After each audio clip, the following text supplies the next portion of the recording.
Урматтуу мекендештер, айрыкча урматтуу апрель революциясынын баатырлары. Мына апрель революциясы болгондон бери 5 жыл өттү.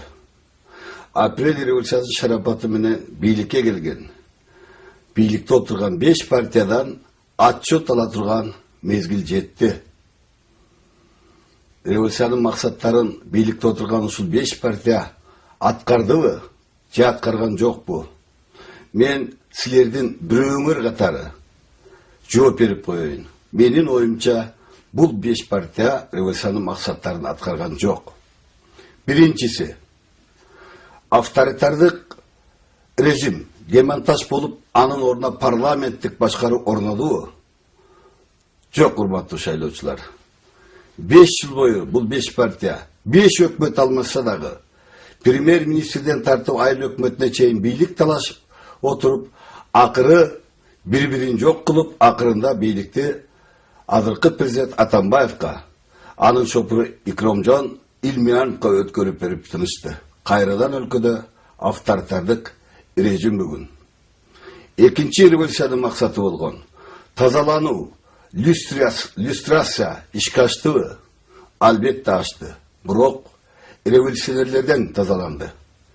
Чыныгы революционерлердин ордуна революциялык партия болгон СДПК Атамекендин атынан бийликке мурдагы Акаевчил, Бакиевчил, Сатыбалдиев, Оторбаев, Кулматов, Карашев, Нарымбаевге окшогон ондогон эр-азаматтар өкмөттү башкарды, мамлекетти башкарып жатышат.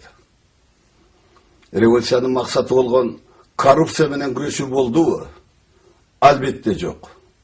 Батыкаевдин өлкөдөн чыгарылышы, Камбарата ГЭСтеринин Роснефтиге берилиши, Кыргызгастын Газпромго берилиши, электр энергиясынын баасынын кайрадан көтөрүлүшү, Чудиновго окшогон Север Электро окшогон электр тармактарын Максим Бакиевдин менчик фирмасына берген адамдардын кайрадан шайлоого аттанышы, Бакиевчил, Акаевчил болгон бир топ бай чиновниктердин бүгүн кайрадан бийликтин колдоосу менен, шундуктуудай мамлекеттин күчү жетпеген каражаттар менен шайлоого аттанышы бүгүн көрүнүп тургандай. Аларды сураган бийлик барбы, кайдан таптың бул ресурстар деген? Жок. Бул мен атагандардын бардыгы жаңы коррупциябы, же Акаев менен Бакиевден калган коррупциябы? Мен айтам, албетте бул жаңы коррупция. Бийлик мародерлык ишти жаап келди. Бийлик Батыкаевдыкка адвокат болду. Бийлик кумтөрдү коргогон балдарды камап, Сентералы компаниянын ээлеринин адвокатына айланды. Мына үзөңгү кушту саткандар, каркыраны саткандар, 7 апрелди элди аткандар, бүгүн Бакиев элди аткага буйрук берген Бакиевдердин адвокаттары, Чудиновго окшогондор бүгүн кайрадан парламентке келебиз деп чамынып турган кези. Мына ушул бийликтин партиясы СДПК мына ушуларга бөгөт коюлбаган ак жолдон эмне айырмасы бар? 7 апрелде кырчындай жашпалдар, энергетиканын баасы көтөрүлүп кетти, суу газдын баасы көтөрүлдү, коммуникация төлөмдөрү көтөрүлдү деп революцияга чыгып жардам беришпеди беле? Бүгүн ошолордун баасын кайрадан көтөрүп жаткан СДПК ак жол партиясынан эмне айырмасы бар? Айта берсе арман көп.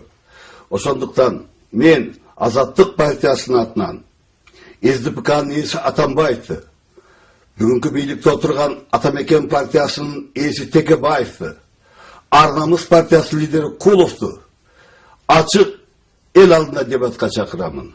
Командасы менен келсин. Биз Азаттык партиясы барабыз. Мен айткан 5 жылдыкта алар кетирген коррупция жөнүндө, алар жаап жашырып келген кылмыштар жөнүндө ачык эл алдында ачык дебатка чыгалы. Элибизди дагы бир жолу алдабайлы, сатып албайлы, дагы бир 3-чү жолку революцияга алып келбейли. Мына ошол максатта мен аларды ачык дебатка чакырамын. Урматтуу шайлоочулар, 2010 жылы апрель революциясынан кийин 7-6-5%ке болгон ушул партиялар бүгүн 50% добуш ала алабы? Men tündük düştük debe şaylovçular bilen joluguşup geldim.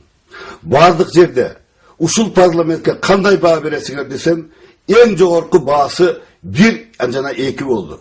Köpçülük jerde 0 degen baa koydu. Uşul 0 degen baa algan uşul parlamentte oturgan, beyliktin iyesi bolgan SDP Atameken Arlamız kayradan utup gelse, ayak emne mene bütün. Kayzı iş üçün hazır 50% alat. Oşol vaqta жаңы бийликке келген, Bakiyevтерди кууп келгенде алган 5%-ти бүгүн кайсы үчүн 50%ке чыгыш керек? Ойлонбойлубу? Мына ошондуктан мен силерге ушул кайрылуу менен чыктым. Биз 3-чү революцияны көчө революциясы кылбайлы. Жан дүйнөбүздүн, ыймандын революциясы кылалы. Өзүбүз тазалайлы. 4-чү октябрь күнү колубузга bir күнү бийлик тиет. Ошол күнү 4-чү октябрь күнү бийлик биздин колубузда болот. Кимди шайлайбыз десек, кандай партияны тандайбыз десек, биздин колубузда. Мен сиздерди чакырам. Кекиртек менен, жердечилик менен, bir kasa şorpo, же bir чоң konserт, bir koy, жана башка 5.000, 3.000 деген акчага сатылып бийлик тандасаңар. Анда ушул 5 жылдыкта кандай бол, бул коррупционерлерди ким шайлаган деп сөгүнүп тилденип жүрө бергиле. Жок андай болбойт десе, ыйманга келип, жан дүйнөңөр менен келип, элдин убалынан корккон адамдарды партияны тандап алгыла. Адамдарды тандоо оңой. Партиялардын тизмесин карагыла. Ким үйдөн кубушту сатты эле? Ким кыраны сатты эле? Ким элди аттты эле? Бүгүн ким ошол элди аткандардын адвокаттары болуп жүрөт? Алар кайсы партияларда? Мына ошого бир аз басым салып, көз салып, анан добуш берсеңер, жаңылбайсыңар.